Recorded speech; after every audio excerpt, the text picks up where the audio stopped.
Bonjour tout le monde. Alors voilà une vidéo dont je serai certainement insatisfait, que je vais peut-être reprendre sous une forme différente, mais j'aurai de toute façon l'occasion de parler à nouveau de Michel Lèbre, puisque cette vidéo est consacrée à Michel Lèbre, et en particulier à son roman intitulé La petite trotteuse, aux éditions Sabine Westplisser, et il est paru en 2005.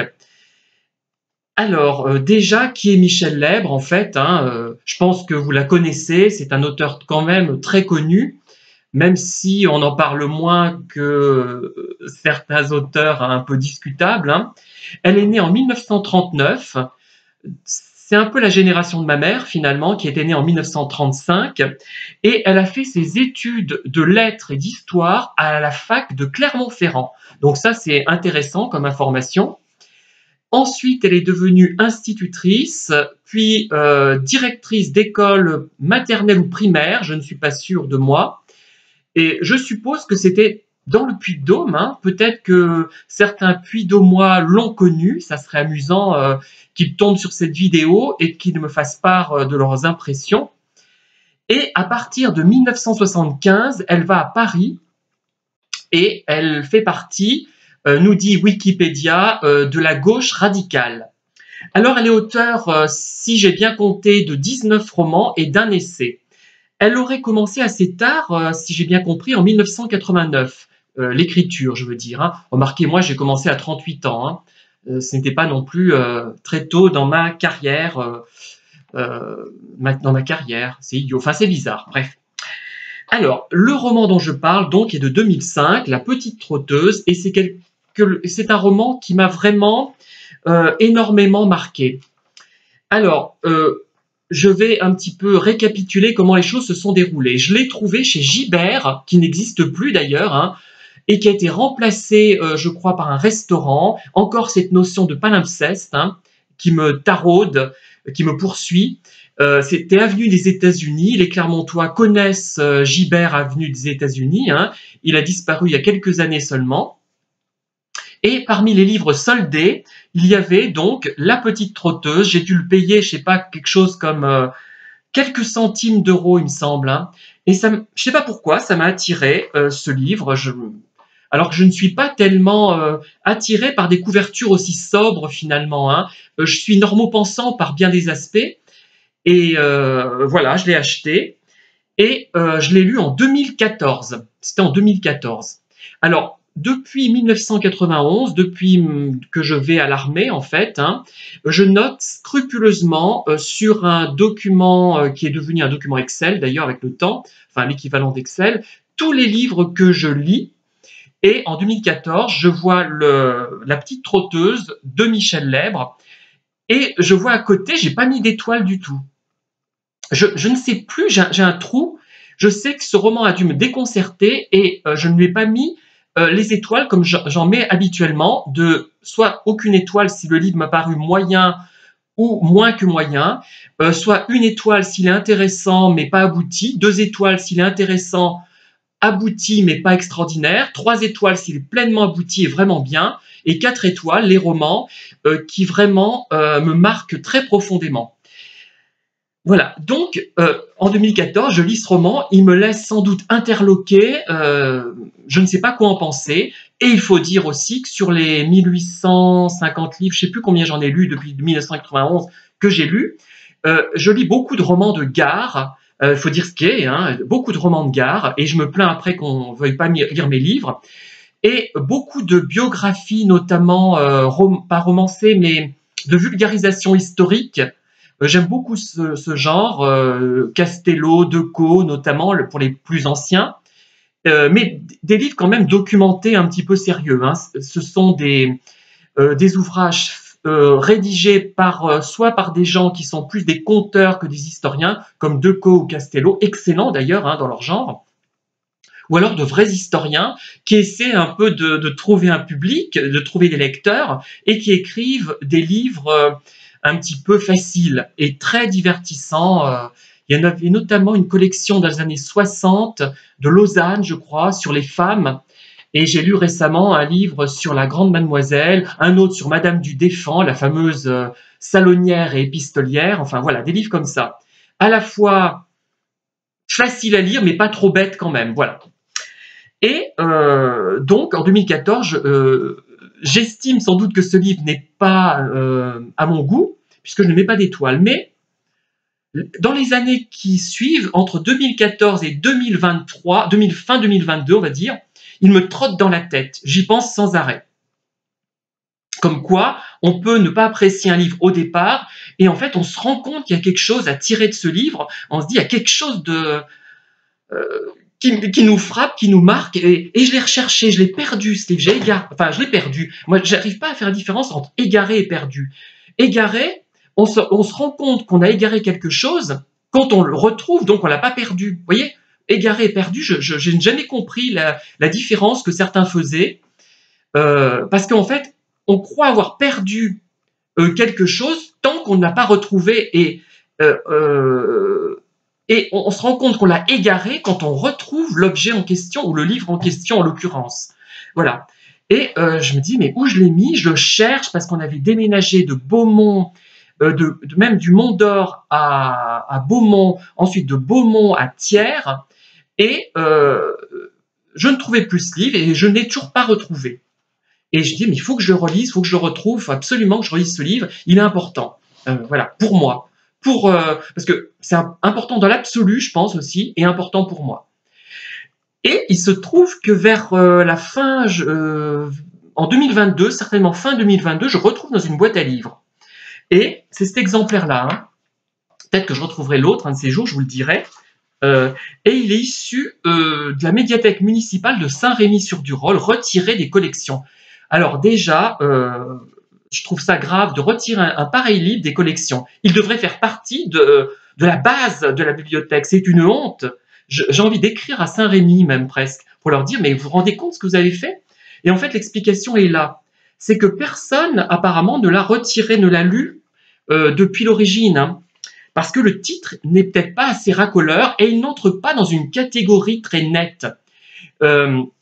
C'est ça le vrai problème de beaucoup de livres qui sont excellents, qui n'entrent pas dans une catégorie policier, polar, roman terroir, roman sentimental, vous voyez. Il y a beaucoup de gens qui ne lisent que ça.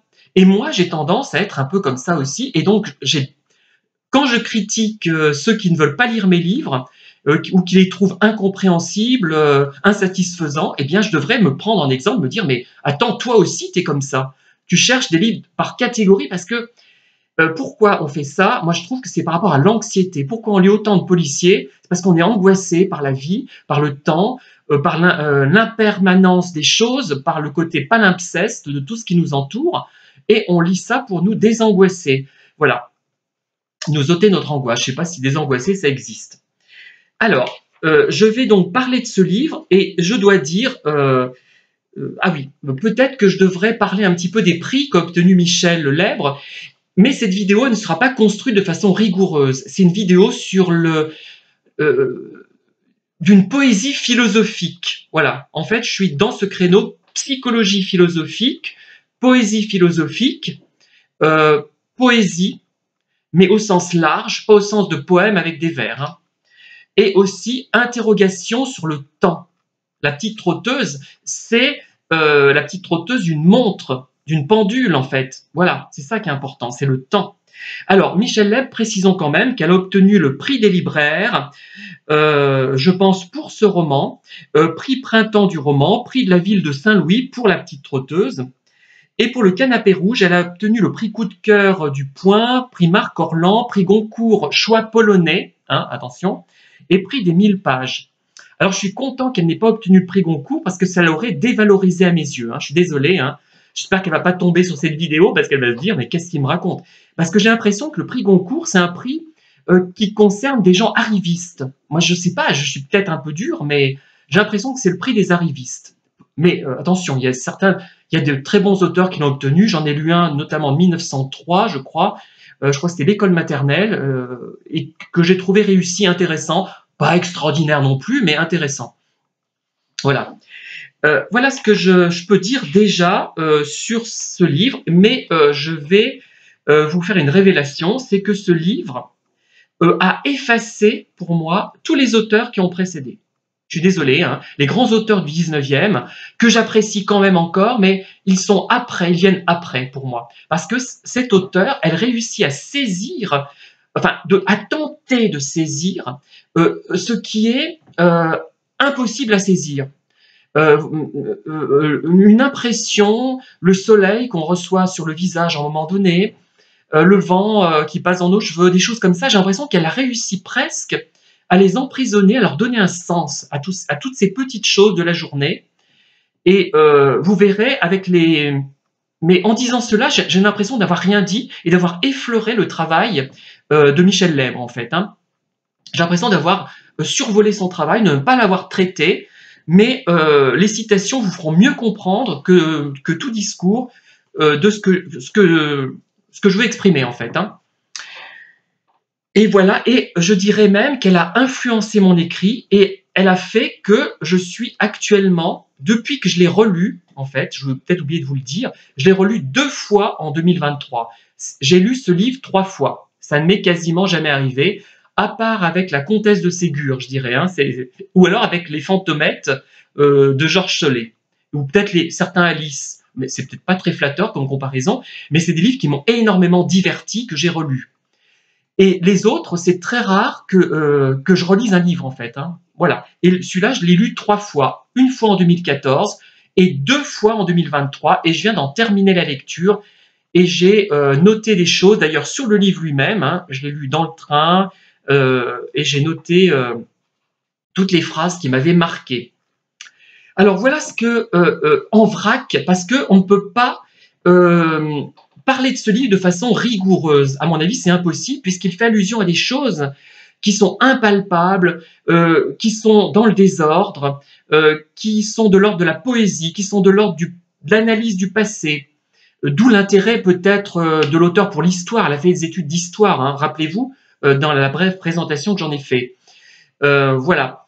Et je vais vous lire ces phrases que j'ai notées, qui me sont venues à l'esprit, qui sont décousues, mais qui sont obligatoirement décousues. Elles ne peuvent pas être autrement, à mon avis.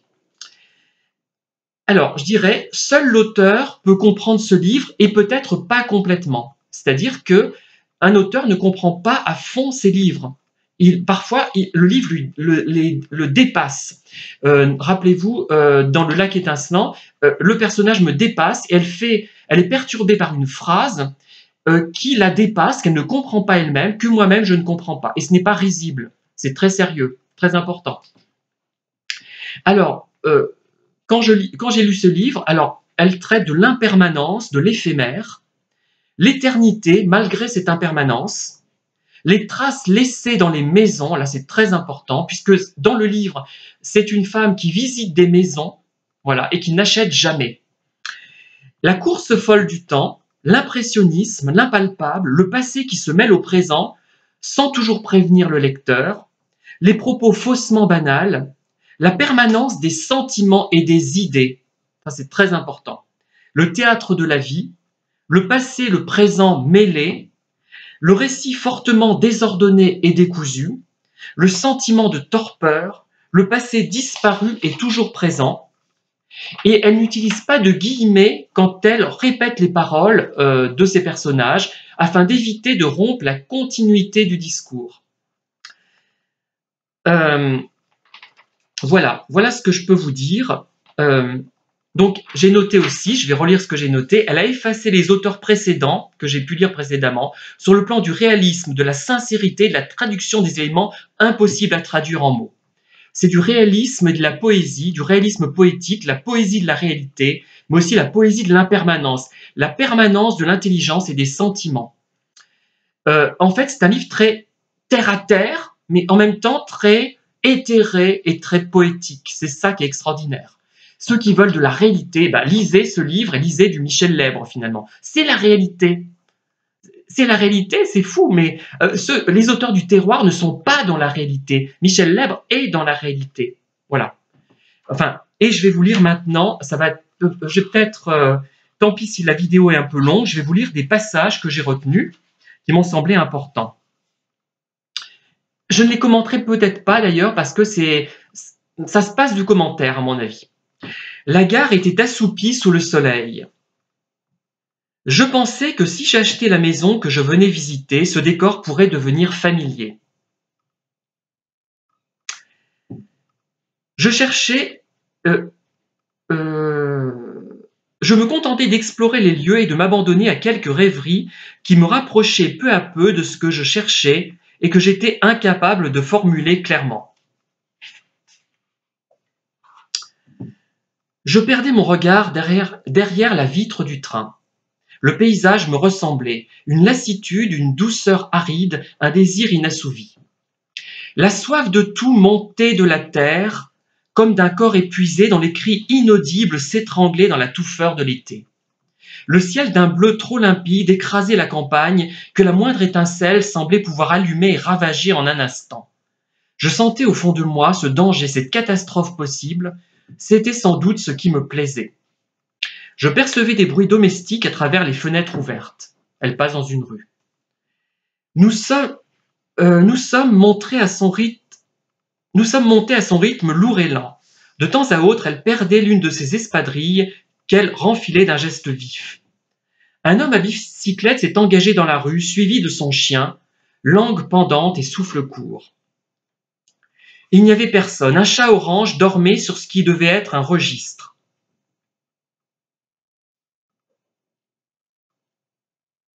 J'ai tenté de percevoir un quelconque indice d'une présence, mais il n'y avait que le silence et sa drôle de mélodie, cette musique intérieure qui me donne des frissons.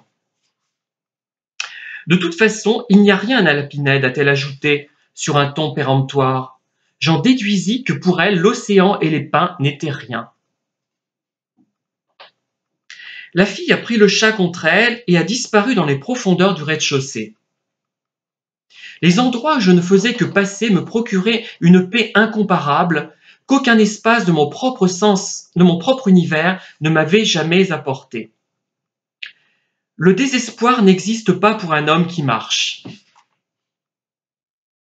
J'étais plus modeste, je montais dans des trains et sillonnais les campagnes à la recherche d'un endroit où je trouverais enfin ce que je cherchais et ce que je ne savais nommer. Je pensais sans cesse à cette maison que j'allais découvrir le lendemain. Ce serait la dernière. J'avais décidé de ne pas aller au-delà de 30. Elle était la 30e. Moi non plus, je n'étais pas acheteuse. Je cherchais quelque chose que je ne trouvais pas. Sans doute le chat orange s'était-il adonné à son jeu favori, faire tomber le combiné et le regarder se balancer au bout du fil. La cour de l'auberge me rappelait une autre cour où mon enfance rôdait, peut-être encore, si personne n'avait songé à l'engloutir sous le prétexte de la modernité. Très important tout ça, c'est... Ouais, bon. Je n'étais plus sûr d'entretenir avec lui des rapports aussi chaleureux que lorsqu'il m'avait rendu visite dans la chambre.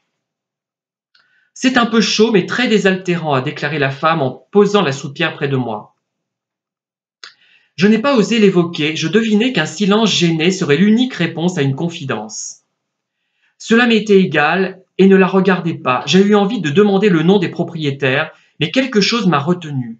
La peur d'entendre un de ces noms courants là-bas et dont je n'aurais su quoi faire. Muller, par exemple.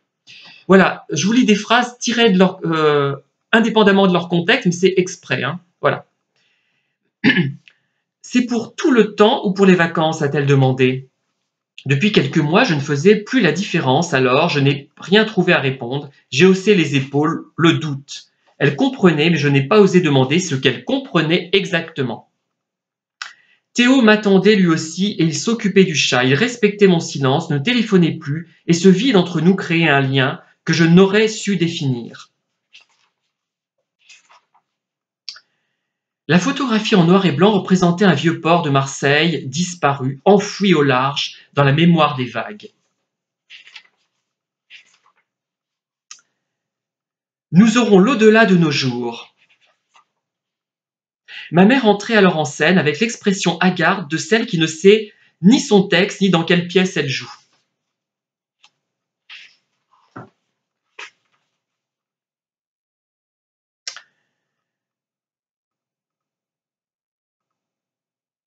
Boire un thé à la pâtisserie Montrier, errer dans les rues en quête d'aventures imaginaires.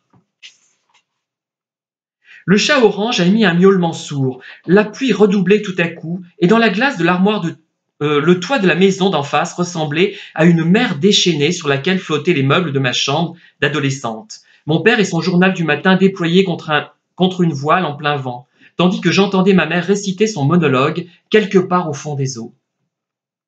Ils s'éloignèrent enfin, et je fixai de nouveau la glace de l'armoire, où je voyais soudain ma mère sortir des eaux et marcher vers moi, le journal de mon père dans les mains, et m'annonçant sa mort, comme si elle l'avait lu en même temps que les prévisions météorologiques. Il faudrait s'habiller de sombre, comme il convient de se munir d'un parapluie si le ciel menace. Ma mère avait des principes. J'ai mis la montre sur la table de nuit, les aiguilles marquaient 8h27 depuis des mois. La petite trotteuse noire était toujours bloquée entre le chiffre 2 et le chiffre 3. Cette immobilité ressemblait à un sursis. Je me suis recouché, j'ai éteint la lampe. J'enviais leur complicité. J'ai plus souvent rêvé d'être chat que du Père Noël.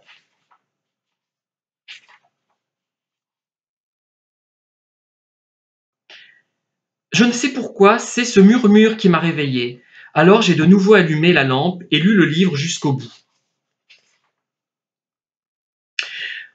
Je ne sais si c'était la maison pour laquelle j'avais, paraît-il, chanté bien avant de parler, comme si le langage était avant tout musique et que le sens des mots avait moins d'importance que leur mélodie. Toutes les maisons visitées dans lesquelles je parvenais à maîtriser ce long travail d'exploration que je refusais de faire dans le cabinet d'un psychiatre m'aidaient d'une étrange façon. Je trouvais un réconfort à errer dans leurs murs encore habités malgré leur apparent abandon. La dernière visite serait-elle la fin de cet interminable périple? J'en avais l'intime conviction. Les choses arrivent, les événements, les anecdotes, les soubresauts des jours. Parfois la vie semble n'être que cela, rien que cela. Elle se faufile entre une multitude d'accidents heureux ou malheureux, de rencontres et de séparations, de détails infimes dont le sens nous échappe le plus souvent. On se demande quand tout va s'organiser enfin, être tangible, évident. On attend, tout se disperse dans le désordre, et pendant ce temps, la vie est en marche, en fuite même. Car chaque jour ou presque, la mort nous chuchote. Viens, ne cherche plus, repose-toi, je m'occupe de tout. Elle non plus, nous ne la reconnaissons pas. Nous savons seulement qu'elle doit advenir. Son murmure se perd dans le vacarme du monde pour mieux nous surprendre, nous saisir au vol. Un présent volatile et presque irréel flottait dans l'air. J'ai rougi, il a souri, s'est levé, et tout en se dirigeant vers la cuisine m'a simplement dit « Chaque individu est une énigme, non ?» Vous n'avez rien mangé, a-t-il ajouté. Prenez une tartine avec moi. Ah là, je saute beaucoup de pages. Peut-être savourait-elle la douce lenteur des jours à sa façon, mais elle n'avait pas regretté la maison vendue, perdue, défigurée par ses nouveaux propriétaires. Alors là, très, très, très, très important. Elle touche des choses, mais vraiment essentielles. Je ne sais pas comment le faire comprendre, mais ouais, je sais pas. C'est fou, hein. C'est fou de tomber sur quelqu'un qui répond, qui tente de répondre, qui s'approche de la vérité. Je sais pas. C'est flou encore dans mon esprit. J'y ai vu une chose extraordinaire, un château de glace entièrement taillé dans la glace, en plein hiver bien sûr, par un homme étonnant, un poète. Au printemps, tout allait fondre peu à peu pour disparaître tout à fait. Lorsqu'il m'expliquait la lente agonie de son œuvre, une agonie qu'il anticipait comme pour s'en consoler à l'avance, ou au contraire pour justifier son entreprise, il me semblait soudain comprendre une chose qui jusque-là m'avait échappé, ou du moins à laquelle je n'accordais qu'une importance relative, la précarité de tout, la beauté du passage, de la fuite, du provisoire. J'avais beaucoup regretté de ne pouvoir assister à ce spectacle magnifique. Le lent effacement de ce chef-d'œuvre fondant sous les premiers assauts du soleil. Voilà pourquoi éphémère. J'ai posé une question à propos de son théâtre, ce qui justifiait qu'il le qualifiât d'éphémère. Était-ce le matériau dont il était fait? Il m'a expliqué qu'il était en bois et conçu pour disparaître au moment des grandes marées. En fin d'été, il me le montrait quelques jours plus tard lorsqu'il serait terminé. Il me le montrerait quelques jours plus tard lorsqu'il serait terminé. Alors demain, a-t-il dit, je tâcherai de faire en sorte que vous puissiez l'imaginer abouti, mais il faudra aussi le regarder avec l'idée de son engloutissement dans les vagues. Il n'en sera que plus vrai. C'est fou, quoi. Enfin, moi, je pensais pas qu'il y avait des auteurs qui arrivaient à faire ça. La maison était presque sur la plage, protégée par une dune. L'esprit des murs ressemble parfois à un miroir imaginaire où vacille le reflet éteint du passé. Pour écrire cette phrase, moi j'aimerais l'avoir écrite. Hein. J'aurais écrit ça, je me dirais, j'arrête d'écrire, j'ai abouti à quelque chose de vraiment extraordinaire, quoi. C'est fou, enfin bref. Est-il concevable de construire quelque chose avec l'idée de son effacement? Ai-je dit dans un souffle en suivant le va-et-vient des vagues, qui peu à peu progressaient et dont l'ourlet d'écume scintillait sous le soleil. Que faites-vous? Je veux dire, que faites-vous dans la vie? A-t-il demandé. Alors là, c'est une phrase qui me déplaît souverainement. Hein. On me pose cette question, c'est fini. Hein. J'exagère, mais... Alors je vais relire la phrase d'avant.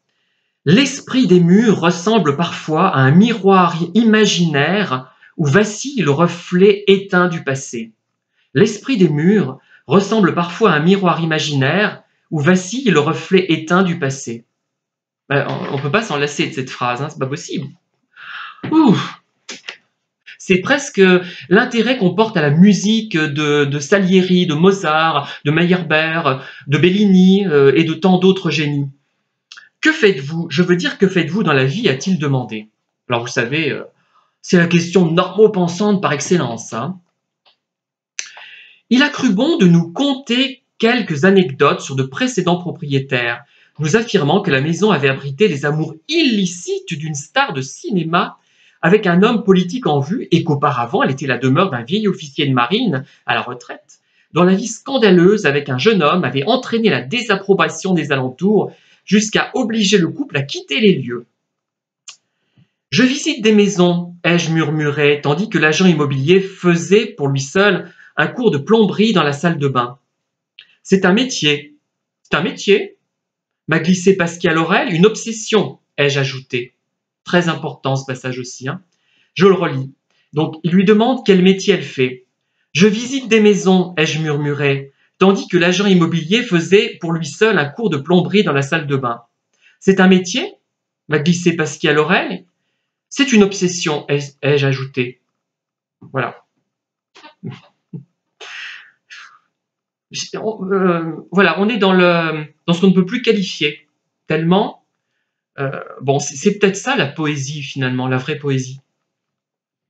Il a éclaté de rire. L'homme s'est interrompu et j'en ai profité pour lui demander s'il était possible de disposer de quelques heures pour apprivoiser les lieux, apprécier la lumière à différentes heures de la journée, comprendre la disposition des pièces, écouter le silence des murs. Son regard avait une expression de stupeur qui me rappelait certaines scènes dans des circonstances analogues. Puis après un court instant, et à mon grand étonnement, il s'est seulement inquiété de savoir comment récupérer les clés. Ouais. Ah. Mon père m'avait suivi, Isou sur l'épaule et valise en main. Je fermais les yeux, j'avais 8 ans, je courais avec les autres dans les rochers où nous allions dénicher les étoiles de mer qui pourrissaient dans nos sacs, les chapeaux chinois que nous gobions en cachette des monitrices et les os de sèche que nous sculptions pour en faire d'épouvantables bibelots vendus à la kermesse. Ah là là.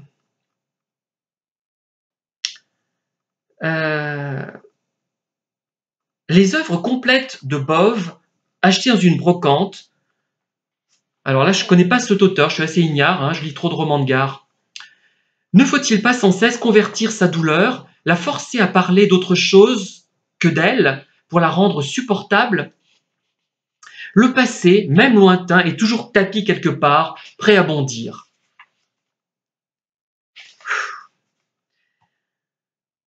30 ans après sa mort, mon père me quittait de nouveau.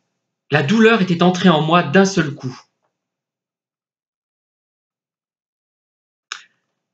Je ne savais plus où se trouvait la station de bus. Je tournais en rond dans le quartier, puis j'étais entré dans la boutique d'un horloger pour demander s'il était possible d'arrêter le mécanisme d'une montre. L'homme à qui j'avais posé cette question saugrenu avait éclaté de rire, disant qu'en général on venait de le trouver pour l'inverse, parce qu'une montre ne marchait plus. C'est comme le temps, chère madame, il faut qu'il passe, il n'y a rien à faire, seulement attendre qu'elle s'arrête. J'avais claqué la porte. voilà, la thématique du temps, enfin on est en plein, on est dans Nicole Rieu et je suis là, enfin bon. Que savait-il du temps? De toute évidence, nous ne parlions pas du même. Je tourne les pages. Avant de repartir à la ville, il actionnait le remontoir de la montre avec ses gros doigts, me mettait le cadran contre l'oreille et en me demandant de penser à lui. Il n'oublia jamais ce petit cérémonial, sauf une fois, une seule fois. Je pensais alors à mon père, à la gare réduite en poussière, la maison qui s'était effondrée sous nos yeux. Un bruit sourd, des craquements sinistres, une fumée dense. C'était pendant la guerre. Hein. Des escaliers montés au milieu des gravats pour aller nulle part, dans le silence qui paralysait la ville. Extraordinaire aussi cette image-là. Enfin, je le dis, mais ça saute à l'oreille, quoi. Enfin, on se dit, aux yeux, quand on le lit. Euh... Cela m'appartient d'une façon que personne ne pourra m'enlever, jamais. Cette maison aussi m'appartient. Dans chaque pièce me reviennent des images un tel bonheur, qu'elle est à moi, quoi qu'il advienne. Il faut que vous le sachiez, a-t-il murmuré. Et moi je le crie. Bon. La présence d'Élise se révélait trop envahissante et sans doute n'était-elle pas près de quitter les lieux. Les futurs propriétaires devraient s'en accommoder. Peut-être même que mon visiteur négligerait de le mettre en garde et qu'il aurait à résoudre seul le mystère toujours bouleversant des lieux habités par des êtres disparus. Une brusque agitation m'a réveillé, quelques familles arrivaient, d'autres repartaient dans un désordre coloré de bouées, de maillots, de bains fluorescents, de parasols, de serviettes et de chapeaux.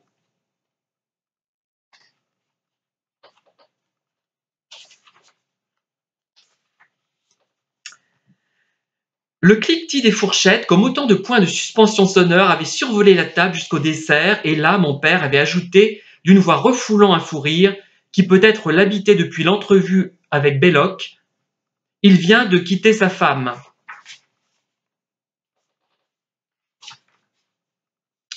Plusieurs enfants refusaient d'abandonner ce qu'ils avaient bâti contre les assauts des vagues, et tentaient d'endiguer le lent affaissement de leur château que la nuit ensevelissait. J'ouvre une parenthèse, je dirais que ce roman de Michel Lèbres, elle permet de supporter l'impermanence des choses et d'avoir une perception positive de la vie. Je ne peux pas expliquer pourquoi, ça me vient comme ça. Voilà.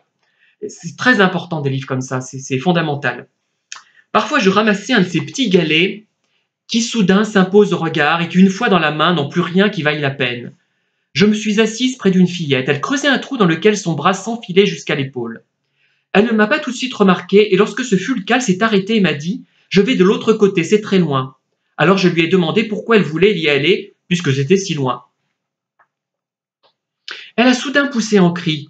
« Il y a une autre mer dessous. Il y a une autre mer dessous. » Elle s'est élancée en direction d'un couple assis à une dizaine de mètres en répétant toujours la même phrase. L'homme l'a prise dans ses bras en riant et lui a parlé à l'oreille. Elle restait immobile et perplexe, le monde devait lui paraître beaucoup plus compliqué qu'elle ne le pensait. S'il insistait pour savoir quel métier j'exerçais, je ne me voyais pas décliner la liste exhaustive de mes diverses activités, dont certaines avaient été trop anecdotiques pour y figurer. Mais sans doute pourrais-je l'amuser avec ma brève carrière de livreuse de voitures de luxe quand j'avais 20 ans.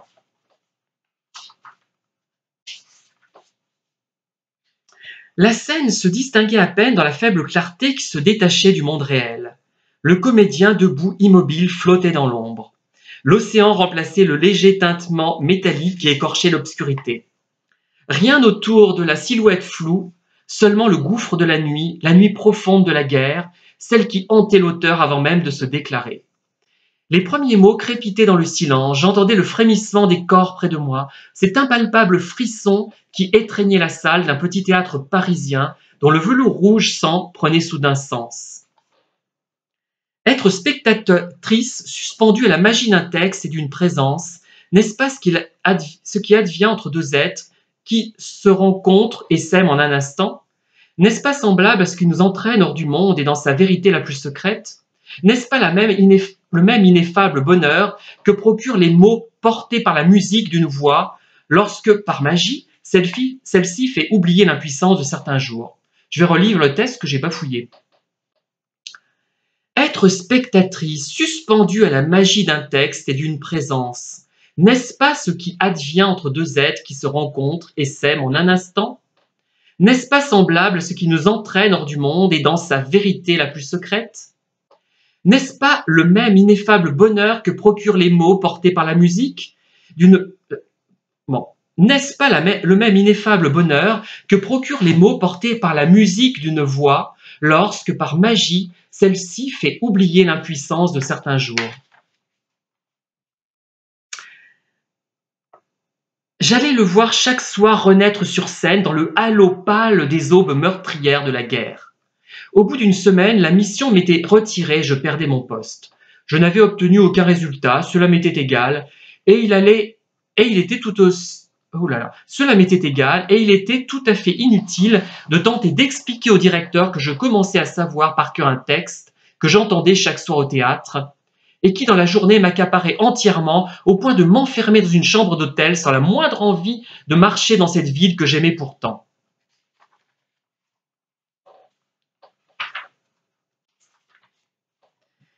Parmi eux, j'avais découvert une esquisse, celle d'une vaste maison ouverte sur la mer, avec sur la plage la silhouette d'une femme seule. Ma mère? Les poils d'Izou voletaient encore lorsque je déplaçais les objets, l'odeur de papier et d'encre persistait, une encre noire et compacte dont il se servait lorsqu'il avait terminé une étude et qu'il la relevait d'abord sur le papier cale dont il restait encore plusieurs rouleaux, puis sur un autre raide et écru. Izou, c'est un chat. C'est une chatte même. Hein. Elle s'appelait Bisou, mais il l'a transformée en Izou, il a enlevé le B. Je les avais pris et j'avais affiché les croquis dans ma chambre. Il y en avait 30 maisons toutes différentes, sans aucune présence humaine, sauf celle qui se tenait en bord de mer qu'une femme assise sur le sable semblait contempler. À moins qu'elle n'attendît quelqu'un qui n'arrivait pas. Les paysages à peine suggérés laissaient quelque chose en suspens, que j'avais peu à peu perçu comme un signe de mon père, son unique langage qu'il me confiait et que je devais interpréter. J'étais au lycée le jour de sa mort. Ma mère ne m'avait pas fait prévenir. Elle n'avait sans doute rien à partager avec moi à cet instant précis où elle l'avait retrouvé inanimé. Ne sachant rien de ce qui venait d'arriver, je lui avais acheté son sachet de boules de gomme. Il en raffolait. Je rapportais souvent une gourmandise, une fleur cueillie dans le jardin public, une carte postale avec un chat qui miaulait lorsqu'on appuyait dessus et qui effrayait Izou. Je faisais ce petit trafic en cachette et il enfouissait ses trésors sous le matelas. Un vague sentiment d'étrangeté m'envahissait parfois. Je maternais un vieux bébé. Ce jour-là, j'avais couru jusqu'à sa chambre, j'avais ouvert la porte en brandissant le sachet. Il était déjà en costume, je le distinguais à peine dans la pénombre. En m'approchant du lit, j'avais entendu la petite trotteuse qui courait encore. Sans lui, je l'avais enfermé dans le tiroir de la table de nuit avant d'aller au fond du jardin prévenir Izou. La maison avait déjà été vendue et le massacre commençait. Arbres coupés, jardin éventré, crépissage de la façade dont j'aimais tant les rides et les taches. Je ne voulais rencontrer personne, j'étais venu pour m'isoler, penser à mon père. Je ne suis jamais allé me recueillir sur sa tombe, j'aime pourtant les cimetières. Encore un point commun avec l'héroïne. Je préférais chercher comment l'approcher, tenter de trouver ce que j'avais cru percevoir dans certains de ses regards, celui de ce dimanche lointain où il était arrivé en courant dans notre refuge campagnard, pendant la guerre, essoufflé le visage et les mains en sang. Dans un immense panier dormait un chaton qu'elle avait trouvé enfoui sous la paille et dont elle me faisait cadeau, une petite boule gris et blanc qu'elle m'avait mise dans les mains et qui ronronnait déjà. Je l'avais tout de suite appelée Bisou et m'étais précipité pour la montrer à ma mère et fabriquer une litière sous mon lit. Ma mère Il avait oublié de remonter le mécanisme de la montre dont le silence m'était insupportable. Ma mère l'avait remise en marche pour ne plus m'entendre pleurnicher. Quelque temps après, nous rentrions en ville, elle et moi. La petite chatte s'appelait désormais Izou. Il avait enlevé la lettre B, B comme bonheur. Une histoire très particulière, tout en pointillés invisibles, qui ponctuait le temps.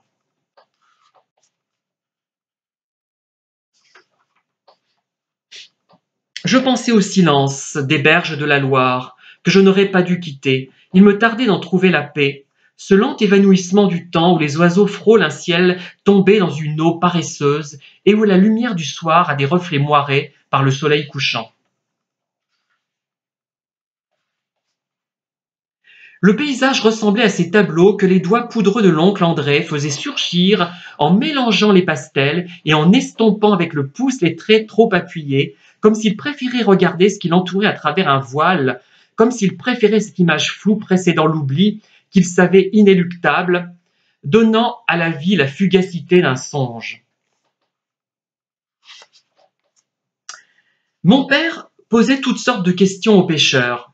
Je me souvenais de celui qui nous avait invités à grimper sur son bateau pour nous montrer un bébé requin, et nous racontait que parfois des hommes pleuraient d'émotion lorsqu'une dorade prise dans leur filet changeait de couleur et brillait comme de l'or avant d'expirer.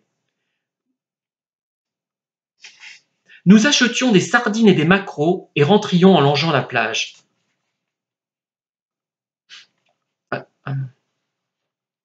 Un petit coup de mouchoir. D'ailleurs, ils sont catastrophiques ces mouchoirs, enfin bref.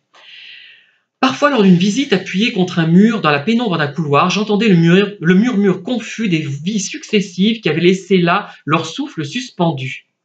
Porté par le temps qui, dans sa fuite, traînait avec lui l'arsenal baroque et souvent discordant des jours emboîtés les uns dans les autres, de gré ou de force. Le dédale de plus en plus complexe d'images superposées, d'intérieurs où chaque porte ouverte révélait sans pudeur la nudité des murs, leurs cicatrices, leurs taches, leurs déchirures, traçaient pour moi des chemins de traverse qui me rapprochaient de ce que je cherchais. On cherche à peu près la même chose, Héroïne et moi, en simplifiant à l'extrême. Mon père avait surgi un matin, j'arpentais un grenier où restaient encore quelques objets que l'agence s'engageait à faire disparaître dans les plus brefs délais. Un vieux lit en fer, des chaises trouées, des bassines remplies d'une vaisselle dépareillée, et posée sur une valise une paire de galoches d'enfant à la semelle de bois usée. Je m'en étais emparé d'un geste si vif que l'agent immobilier avait souri. Je crois que vous pouvez les prendre, vous êtes collectionneuse? J'entendis mon père un jour que nous rendions visite au menuisier dont l'atelier se trouvait juste en bas de chez nous. J'avais 4 ou 5 ans. Il me disait qu'à mon âge, il portait lui aussi des galoches à semelles de bois, comme moi, et que le bruit qu'elle faisait sur le chemin lorsqu'il partait à l'école chaque matin était encore dans sa mémoire. Et il m'avait serré la main très fort.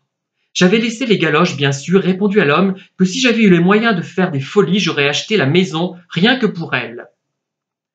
Je restais souvent de longs moments immobile lorsque je trouvais le cœur d'une maison, l'endroit précis où tout ce qu'elle m'évoquait semblait retenu dans un seul détail, un ray de lumière qu'un volet mal fermé laissait filtrer, une odeur, un motif de ferronnerie sur l'appui d'une fenêtre, un tableau oublié, un calendrier des postes, modeste témoin des époques dont peut-être on ne voulait plus se souvenir en quittant les lieux, mais où des échéances d'importance inégale s'affichaient encore, mariage de S, dermatologue à 15 heures, voiture au garage, café, cigarette, téléphoner à monsieur, billet de train. Il m'était arrivé d'ouvrir des placards, d'y découvrir d'infimes vestiges, mais aussi de tragiques aveux impossibles à dire, comme celui qu'une main avait gravé sur le fond d'un rayonnage. Je ne t'aime plus. Et puis, cachées derrière un miroir, plusieurs cartes postales tentaient de s'échapper. En tirant sur la première, j'avais déclenché la chute des autres. Toutes venaient de Madagascar. Sur chacune, un homme se contentait d'embrasser une femme qu'il appelait ma choupinette. À des milliers de kilomètres de ce minuscule village perdu dans une vallée que je ne connaissais pas et où cette femme que je ne connaissais pas non plus, puisque j'avais affaire à une agence, avait sans doute fini par ne plus supporter d'attendre. Un homme envoyait peut-être encore des cartes postales qui s'entassaient quelque part au rayon des « n'habite plus à cette adresse ». Les visiteurs de notre maison mise en vente dès le premier déménagement de ma mère avaient-ils eu aussi senti l'âme des murs dans lesquels nous avions vécu pendant des années? Quelques poils d'Isou devaient résister encore, quelques effluves de soirs de Paris, quelques soupirs au fond du jardin, là où ma mère se griffait au buisson et où dormait le chaton gris et blanc d'un dimanche de guerre.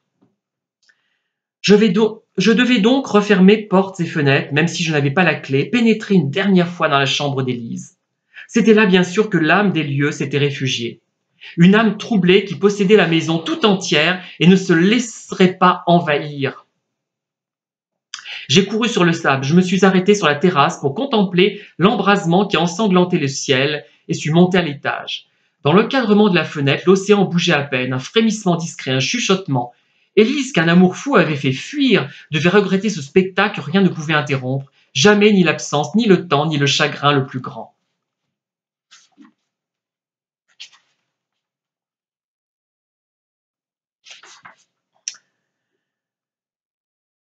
Il avait changé son itinéraire pour me conduire jusqu'à la maison de Jules, et lorsque j'étais descendu en le remerciant, il m'avait dit que c'était lui qui me remerciait.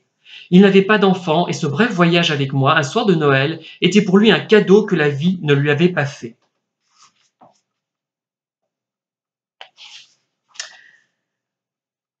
La montre de mon père, oubliée le matin sur la table de nuit, avait repris sa course, mais elle se perdait dans les profondeurs d'un immense effroi.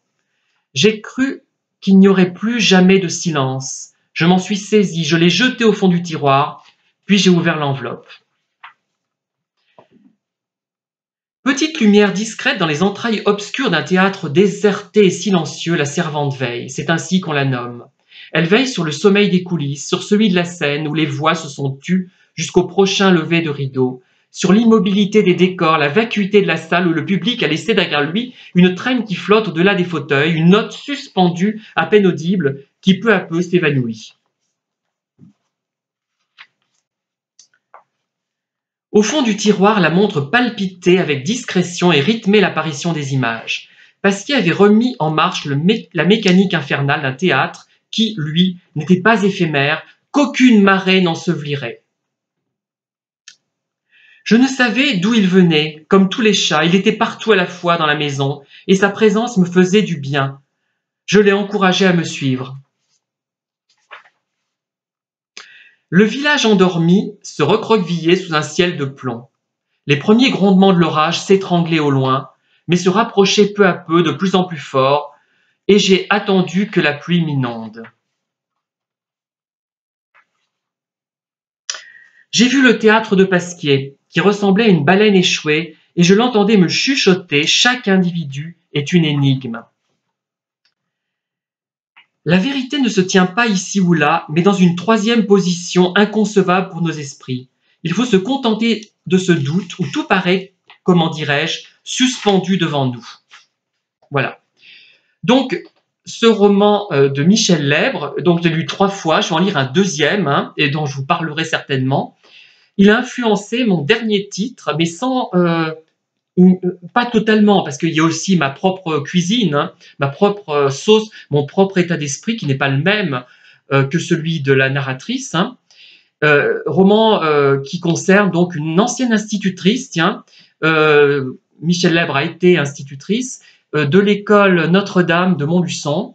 Je l'ai intitulé, si je ne m'abuse, Souvenir de saison intermédiaire, où Mademoiselle Marie-Françoise, institutrice à l'école Notre-Dame de Montluçon. Voilà.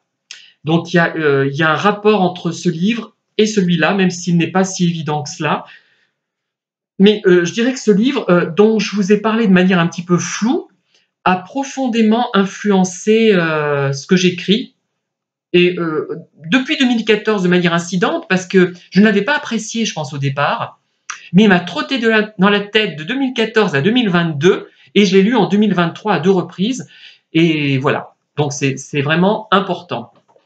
Merci de m'avoir écouté. Enfin, je pense pas que beaucoup sont allés jusqu'au bout, mais peu importe, voilà, vous prendrez ce que vous voulez. Et vous prendrez aussi le flou de tout cela. On est vraiment dans les choses qu'on ne peut pas exprimer avec précision, mais là on se rapproche des problématiques qui me taraudent depuis que je suis tout gamin finalement, depuis que j'ai vu mes jouets disparaître dans une bouche d'égout. Voilà. À bientôt, au revoir.